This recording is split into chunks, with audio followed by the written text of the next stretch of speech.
Hello guys, मैं nine star classes YouTube channel में आप तमाम साथियों का वेलकम है, स्वागत है, खुशामदीद है। आज हम आप लोगों के लिए class Bihar board class 10 economics MCQs chapter 2 का हिंदी मीडियम में जो बच्चे पढ़ते हैं उसके लिए है, काफ़ी इम्पोर्टेंट है और इसमें 60+ ऑब्जेक्टिव क्वेश्चंस का हम सॉल्यूशन करेंगे आज, जो काफ़ी इम्पोर्टेंट है और महत्वपूर्ण है। चैप्टर का नाम है राज्य और राष्ट्र की आय। राज्य और राष्ट्र की आय है, जो काफ़ी इम्पोर्टेंस है, यानी आप समझ सकते हैं ये है राज्य और राष्ट्र की आय। तो साथियों, आप लोग इस वीडियो के अंत तक देखेंगे ताकि आपका एक भी क्वेश्चन बोर्ड एग्ज़ाम का जो फाइनल होने वाला है 14 फरवरी से, जिस दिन भी आपका आए वो एक भी क्वेश्चन मिस ना हो। तो आप लोग आखिर तक इस वीडियो को ज़रूर देखेंगे ताकि आपका तैयारी बेहतर तरीके से हो और 90+ मार्क्स लाने में आप सफल हो जाए। तो चलिए हम शुरू करते हैं ऑब्जेक्टिव क्वेश्चन की तरफ। पहला क्वेश्चन क्या है? तो साथियों, पहला क्वेश्चन आपका क्या करेक्टर है कि बिहार के किस जिले का प्रति व्यक्ति आय सर्वाधिक है? तो बिहार का जो पटना जिला है उसका आय सर्वाधिक है। किस जिले का आय सर्वाधिक है? तो कहता है कि बिहार का पटना जिले का आय सर्वाधिक है, यानी कि ऑप्शन नंबर ए बिल्कुल राइट आंसर है। अगला प्रश्न है, कहता है कि भारत में वित्त वर्ष कहा जाता है। भारत में वित्त वर्ष कहा जाता है, कौन से वर्ष को वित्त वर्ष कहा जाता है? तो कहते हैं 1 अप्रैल से 31 मार्च को वित्त वर्ष कहा जाता है। कब से? 1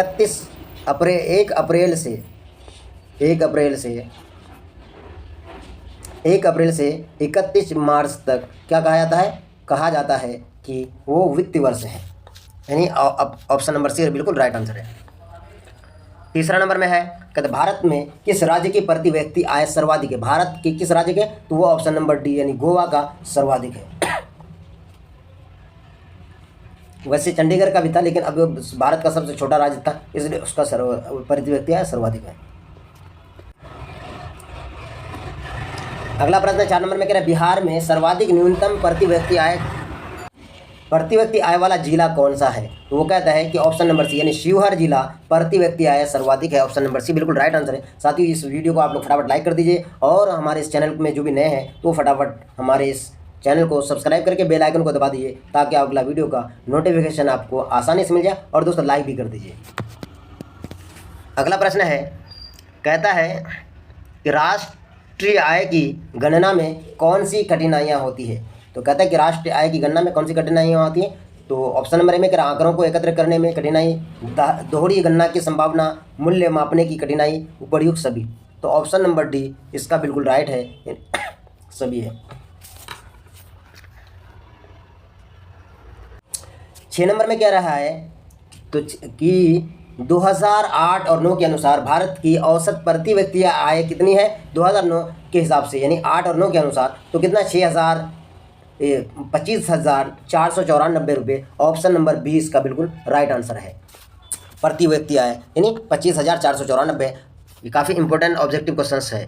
अगला है, राष्ट्रीय आय क्या है? राष्ट्रीय आय तो कहता है कि राष्ट्रीय आय उपभोग प्लस विनियोग, ये दोनों मिलाकर के क्या होता है? राष्ट्रीय आय होता है। ऑप्शन नंबर ए बिल्कुल इसका राइट आंसर है। 8 नंबर में है, कहता है कि निम्न में से किसके अनुसार राष्ट्रीय लाभांश की समाज की वस्तुनिष्ठ अथवा भौतिक आय का वह भाग है जिसमें विदेशों से प्राप्त आय भी सम्मिलित होती गई है और उसकी मुद्रा के रूप में माप हो सकती है? तो क्या है? वो पीगू है। ऑप्शन नंबर ए बिल्कुल इसका राइट है, पीगू, ऑप्शन नंबर ए। अगला है, भारत में राष्ट्रीय आय के आकलन के लिए कौन उत्तरदायी है? तो क्या केंद्रीय सांख्यिकी संगठन। कौन है? केंद्रीय सांख्यिकी संगठन। ऑप्शन नंबर ए बिल्कुल इसका राइट आंसर है।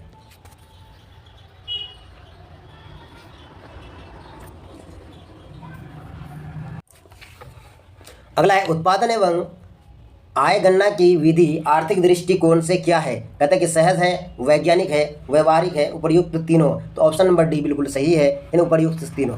अगला प्रश्न है, बिहार में गरीबी रेखा से नीचे गुजर बसर करने वाले लोगों की प्रतिशत कितनी है? तो बिहार में गुजर बसर गरीबी लोगों का जो है वो क्या है? 41% है, 41.4%, यानी ऑप्शन नंबर बी बिल्कुल राइट आंसर है।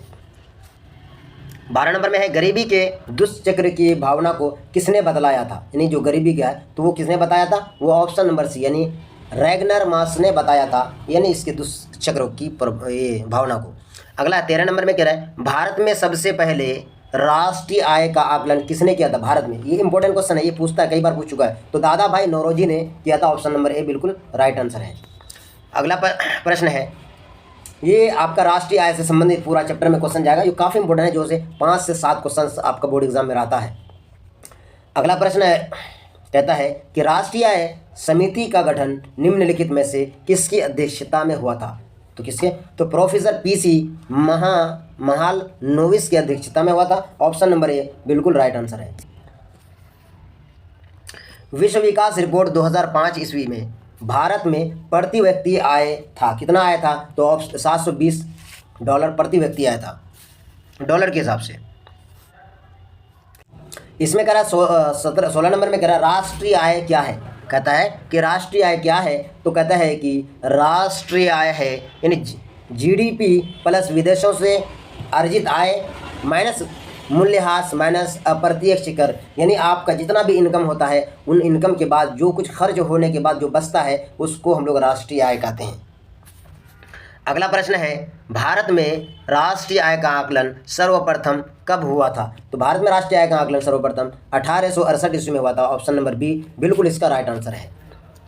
18 नंबर में है राष्ट्रीय आय मापने में निम्नलिखित में से कौन सी विधियां हैं। तो कौन सी विधियां हैं, तो कहता है कि आय विधि, उत्पादन विधि, व्यय विधि, उपयोग सभी। तो ऑप्शन नंबर डी इसका बिल्कुल राइट आंसर है, यानी सभी विधियां है इसमें। राष्ट्रीय आय का अर्थ क्या है, यहाँ पूछ रहा है राष्ट्रीय आय का अर्थ क्या है। तो कहता है उत्पादन के साधनों की आय को राष्ट्रीय आय का अर्थ कहा जाता है, ऑप्शन नंबर सी बिल्कुल राइट आंसर है, ऑप्शन नंबर सी। 20 नंबर में कह रहा है राष्ट्रीय आय का सृजन होता है। राष्ट्रीय आय का सृजन क्या होता है, तो कहता है कि राष्ट्रीय आय का सृजन यानी कि उत्पादन क्रियाओं के द्वारा जो है वो होता है राष्ट्रीय आय का सृजन, ऑप्शन नंबर डी बिल्कुल इसका राइट आंसर है, ऑप्शन नंबर डी उत्पादन क्रियाओं द्वारा।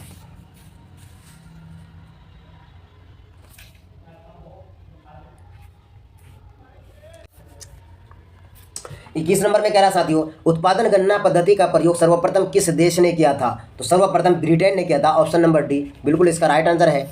22 नंबर में कह रहा है वास्तविक राष्ट्रीय आय वार्षिक शुद्ध उत्पादन का वह भाग है जिसका उस वर्ष में प्रत्यक्ष रूप से उपयोग किया जाता है। राष्ट्रीय आय की यह परिभाषा किसने दी थी, तो किसने दिया था, फिशर ने दी थी, फिशर ने दिया था, ऑप्शन नंबर सी। और ये काफ़ी वीवीआई क्वेश्चन है, इसको आप लोग नोट डाउन जरूर कर लीजिएगा। राष्ट्रीय आय में क्या है, राष्ट्रीय आय में क्या माइनस क्या सम्मिलित रहती है, क्या से क्या तक सम्मिलित रहता है उसके बारे में कह रहा है राष्ट्रीय आय में। तो कहता है कि को एवं खो दोनों, यानी विदेशों से प्राप्त आय, घरेलू उद्योग से प्राप्त आय, ये दोनों चीज़ों को जुड़ करके इसमें राष्ट्रीय आय को सम्मिलित किया जाता है।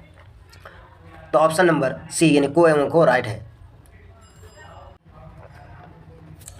25 नंबर में कह रहा है श्रम का परिश्रमिक है, श्रम का परिश्रम यानी काम करने का परिश्रमिक क्या है, तो वो मजदूरी है। कोई भी मजदूर जब काम करता है तो उसका मजदूरी क्या है, तो उसका यानी उसका बेनिफिट क्या है, उसको क्या मिलता है, उसका एवज यानी तो उसको मजदूरी मिलती है। जब कोई भी आदमी कोई भी श्रम के माने कोई काम करने वाला कोई व्यक्ति जब काम करता है तो उसको क्या मिलता है, तो उसको मजदूरी मिलता है, ऑप्शन नंबर डी बिल्कुल आप लोग आसानी से जानते हैं इसको।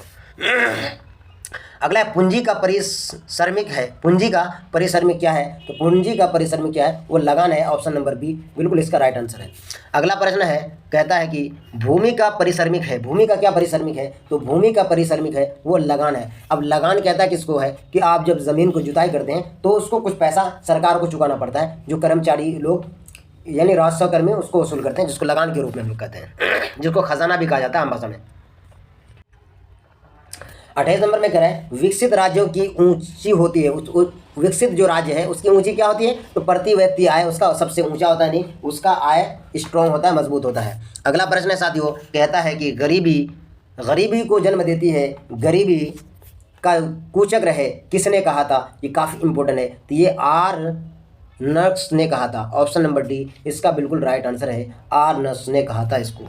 अगला है राष्ट्रीय आय के अंतर्गत शामिल है, राष्ट्रीय आय के अंतर्गत में क्या शामिल है, तो कहता है कि राष्ट्रीय आय के अंतर्गत वस्तुओं और सेवाओं का मूल्य शामिल है, ऑप्शन नंबर सी इसका बिल्कुल राइट आंसर है।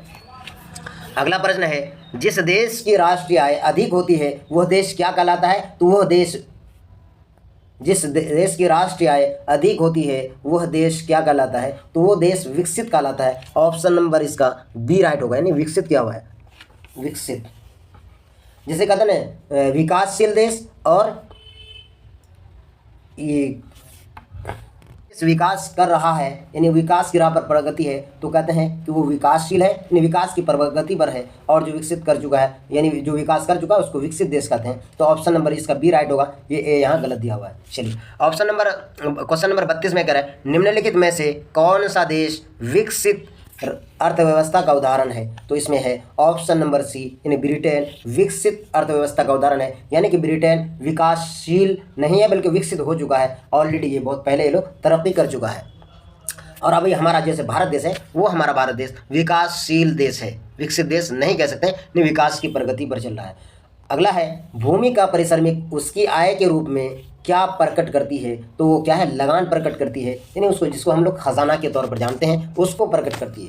अगला 34 नंबर में कह रहा है कि भारत में गरीबी रेखा से नीचे रहने वालों की संख्या कितनी है? तो कहता है कि 29.8% लोग क्या गरीबी रेखा से नीचे, जिसको बीपीएल कहते हैं, बिलो पॉवर्टी लेवल, और जो उससे ऊपर है उसको एपीएल कहते हैं। 35 नंबर में कह रहा है साथियों, 35 नंबर का क्वेश्चन में कह रहा है क्या कि बिहार में कुल घरेलू उत्पादन, यानी कुल घरेलू उत्पाद कितना प्रतिशत है? बिहार राज्य की बात है, तो कितना है? तो बिहार में 11.03% है। कितना है? 11.03% है। वहाँ मिस्टेक हो गया, ठीक है, छूट गया है पॉइंट, इसलिए यहाँ आप लोग सॉरी दे सकते हैं, 11.03% है। अगला है इनमें से कौन एक बीमारू राज्य नहीं है? ये क्वेश्चन आप लोगों का पहले भी आया हुआ है, इससे पहले वाला वीडियो में भी हम अच्छा खासा क्वेश्चन कराए हैं जो काफ़ी इंपॉर्टेंट था। तो इसमें से क्या है? बीमारू राज्य नहीं है, तो इसका बीमारू राज्य क्या है? वो मध्य प्रदेश है जो बीमारू राज्य नहीं है। चलिए अगला प्रश्न है, अगर आपको उनमें से क्वेश्चन पूछेगा इनमें से बीमारू राज्य कौन है, तो ऑप्शन अगर बिहार करेगा तो आप लोग बिहार को मार दीजिएगा आसानी से, वो बिल्कुल आपका सही हो जाएगा। अगला प्रश्न है, कहता है कि ऊंची विकास दर से क्या होता है? तेजी से समृद्धि होती है या गरीबी दूर होती है? देश विकसित देश की श्रेणी में आ जाता है। ए और बी दोनों बिल्कुल सही है, तो कहते हैं ए और बी दोनों सही है। क्या है? तेजी से समृद्धि होती है यानी विकास होती है, गरीबी दूर होती है। ऑप्शन नंबर सी इसका बिल्कुल ऑप्शन नंबर डी इसका बिल्कुल राइट आंसर है। ऑप्शन नंबर डी बिल्कुल इसका राइट आंसर है।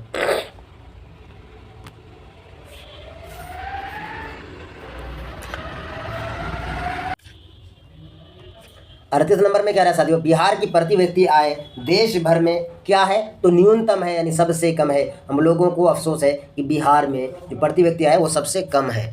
चलिए अगला है, बिहार के किस जिले का प्रति व्यक्ति आय सर्वाधिक है? तो ये पटना, ऑप्शन नंबर ए बिल्कुल इसका राइट आंसर है। 40 नंबर का प्रश्न है, बिहार में सबसे कम प्रति व्यक्ति आय वाला जिला है, वो कौन सा जिला है? तो वो है सारण जिला, जिसका आय प्रति व्यक्ति सबसे कम है। और सबसे ज़्यादा किसका है? वो शिवहर का है, आप लोग को पहले बताया। अगला है, केंद्रीय सांख्यिकी संगठन के अनुसार बिहार की आय में वृद्धि कितना प्रतिशत है? तो उसकी आय में यानी 11.03%। ये क्वेश्चन ऊपर भी आया था, तो बिहार का कितना है? 11.03%, और ऊपर में क्या था? 11.3% था, इसलिए हम कह रहे थे कि वहाँ पॉइंट छूट गया है। तो यहाँ से आपको आसपास समझ में आ गया होगा कि 11.03% है बिहार का बजट। अगला है 2009-10 के अनुसार, 2009 और 10 के अनुसार बिहार का प्रति व्यक्ति आय क्या है? तो क्या है? तो ऑप्शन नंबर बी, यानी 16,119 रुपये प्रति व्यक्ति आय है 2009 और 10 के अनुसार। अगला है, सन 2012 और 13 की औसत आय प्रति व्यक्ति क्या है? तो वह है 68,757 रुपया है। क्या है? 68,757 रुपया प्रति व्यक्ति आय कुल भारत की जनसंख्या के अनुसार है, भारत के लोग। अगला है, भारत में सबसे कम, क्या कहता है? कहता है कि भारत में सबसे कम आय वाला राज्य कौन सा है? तो वो है बिहार। हमारा बिहार राज्य पिछड़े राज्य के श्रेणी में आते हैं, जिसको सबसे कम आय है। Option number C Bihar. तो इसीलिए दोस्तों आप लोग पढ़िए लिखिए और बेहतर रोजगार की तलाश कीजिए, बेहतर काम कीजिए आप इंफ्रास्ट्रक्चर के अंदर। अगला प्रश्न है 45 नंबर में कह रहा है, बिहार की आय में सर्वाधिक योगदान होता है, वो क्या होता है? तो सेवा क्षेत्र होता है सर्वाधिक योगदान बिहार इसमें। अगला प्रश्न है, बिहार राज्य में गरीबी रेखा के नीचे रहने वाले लोगों की संख्या का कितना प्रतिशत है? तो वह है 41.4%। ऑप्शन नंबर ए बिल्कुल इसका राइट आंसर है। अगला प्रश्न है, कहता है बिहार राज्य की कितने प्रतिशत जनसंख्या कृषि पर आधारित है। बिहार राज्य का कितने परसेंट लोग, यानी 100 में कितने लोग कृषि खेती बाड़ी करते हैं, तो 100 में 86% लोग, यानी 100 में 86 लोग क्या करते हैं, कृषि पर आधारित है, खेती बाड़ी करते हैं। अगला प्रश्न है, कहता है कि राष्ट्रीय आय के सूचकांक में वृद्धि होने से लोगों के किस विकास में वृद्धि होती है, तो कौन सा, सामाजिक विकास, आर्थिक विकास या राजनीतिक विकास या सांस्कृतिक विकास, तो किसमें होता है, आर्थिक विकास में वृद्धि होता है। किसमें, ऑप्शन नंबर बी बिल्कुल इसका राइट आंसर है।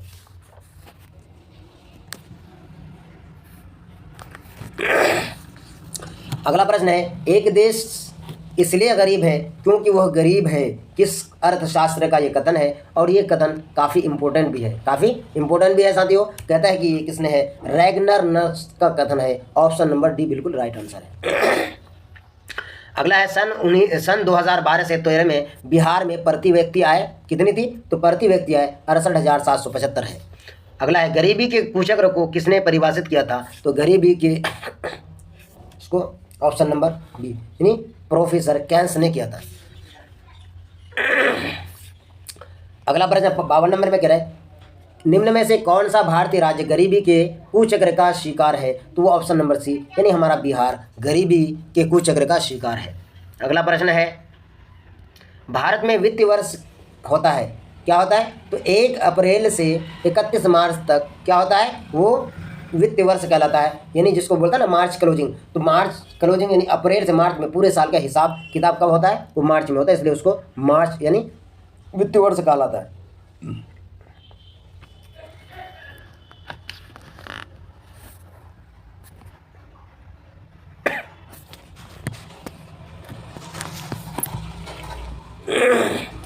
चौवन नंबर में कह रहा साथियों कि समाज के सभी वर्गों के जीवन स्तर के ऊंचा होने को क्या कहते हैं, तो समावेशी विकास। ऑप्शन नंबर डी जिसको कहते हैं सस्टेनेबल डेवलपमेंट। अगला है 55 नंबर में, राष्ट्रीय आय निम्न में से किससे संबंधित है, कहता है कि उपभोग एवं जीवन स्तर में सुधार से, बेरोजगारी एवं गरीबी उन्मूलन से, प्रति व्यक्ति आय में वृद्धि से, या इनमें से सभी, तो कहता है कि ऑप्शन नंबर डी इसका बिल्कुल राइट आंसर है। अगला प्रश्न है,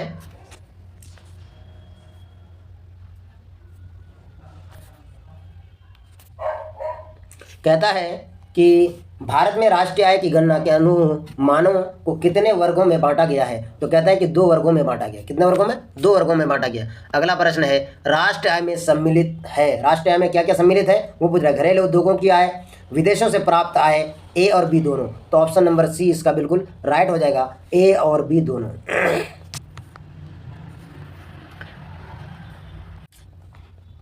58 नंबर में कह रहा है कि राष्ट्रीय आय में वृद्धि होने से प्रति व्यक्ति आय में क्या होती है, तो क्या होती है, वृद्धि होती है, यानी इजाफा होता है। ऑप्शन नंबर बी बिल्कुल इसका राइट आंसर है।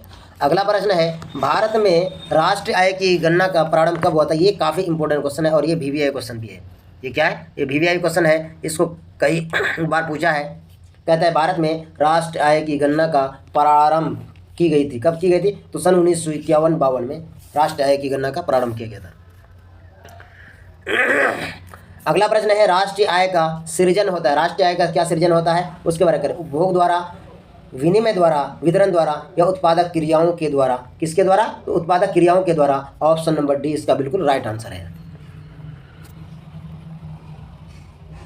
भारत का राष्ट्रीय आय का सर्वप्रथम अनुमान लगाया गया था, सर्वप्रथम कब अनुमान लगा, भारत का राष्ट्रीय आय का सर्वप्रथम अनुमान लगाया गया था, किसके द्वारा, तो प्रोफेसर देशमुख ने, जवाहरलाल नेहरू ने, प्रोफेसर महालनोबिस ने, दादा भाई नौरोजी ने। किसने लगाया था, तो दादा भाई नौरोजी ने लगाया था। ऑप्शन नंबर डी इसका बिल्कुल राइट आंसर है।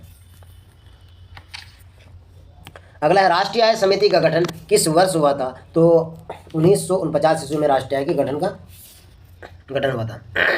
केंद्रीय सांख्यिकी संगठन की स्थापना की गई थी, कब की गई थी, तो सन 1951 में केंद्रीय सांख्यिकी संगठन की स्थापना की गई थी।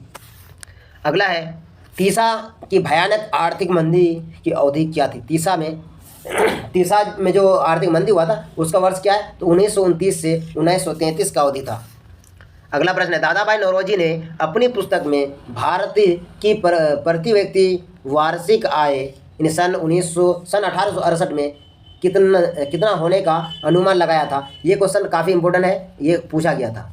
कि दादा भाई नौरोजी ने अपनी पुस्तक में भारत की प्रति व्यक्ति आय वार्षिक आय सन 1968 में कितना होने का अनुमान लगाया था? तो 20 रुपया होने का अनुमान लगाया था। ऑप्शन नंबर बी इसका राइट आंसर है।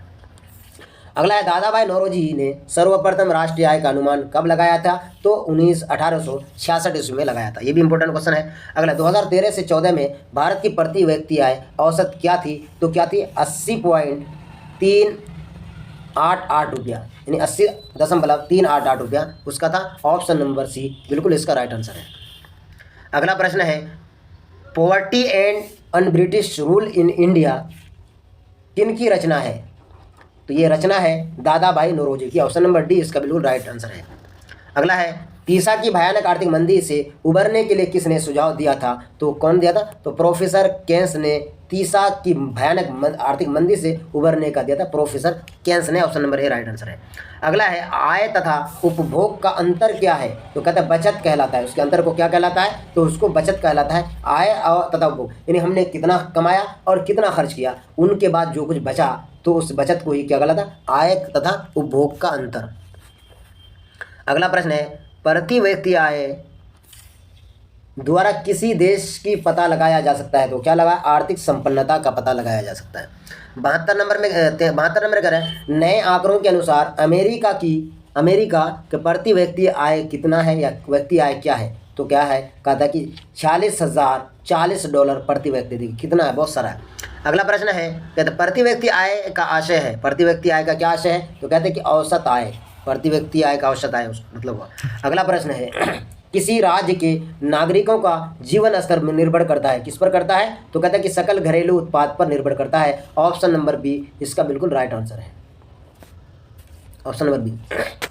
75 नंबर में कह रहा है कि राष्ट्रीय आय जाना जाता है उत्पादन गणना विधि से, आय गणना विधि से, व्यावसायिक गणना विधि से या उपरोक्त सभी से। तो क्या है? उपरोक्त सभी से माना जाता है। ऑप्शन नंबर डी इसका बिल्कुल राइट आंसर है। ऑप्शन नंबर डी इसका बिल्कुल राइट आंसर है।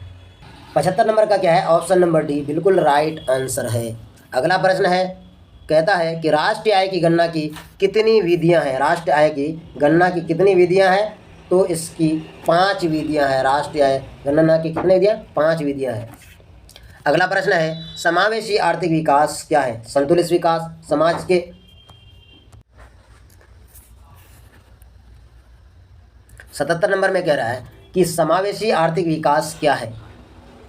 संतुलित विकास, समाज के गरीब वर्ग का विकास, समाज के पिछड़े वर्ग का विकास, इनमें से सभी। तो क्या है? ऑप्शन नंबर डी है, इनमें से सभी का विकास। क्लास 10 का इकोनॉमिक्स सब्जेक्ट से हम चैप्टर नंबर 2 का तमाम ऑब्जेक्टिव क्वेश्चंस का सॉल्यूशन कंप्लीट कर दिया है। यहाँ से ज़रूर कम से कम 5 से 10 क्वेश्चन आपका बोर्ड एग्जाम में आ सकता है। तो आप लोग इस वीडियो को कम्प्लीटली देखने के बाद आपसे रिक्वेस्ट है मेरा कि इस वीडियो को लाइक कर दीजिए और जो भी साथी नए हैं चैनल को सब्सक्राइब कर दीजिए और साथियों तक शेयर कर दीजिए। और इस वीडियो के डिस्क्रिप्शन में इससे पहला वाला चैप्टर का लिंक दिया हुआ है जो मैं उसका सॉल्यूशन कर चुका हूं। और आप लोग तमाम सब्जेक्ट का तैयारी हमारे इस यूट्यूब चैनल के माध्यम से कर सकते हैं। सब का वीडियो बारी बारी से अपलोड होते जा रहा है। तो आप तमाम साथियों का धन्यवाद, शुक्रिया।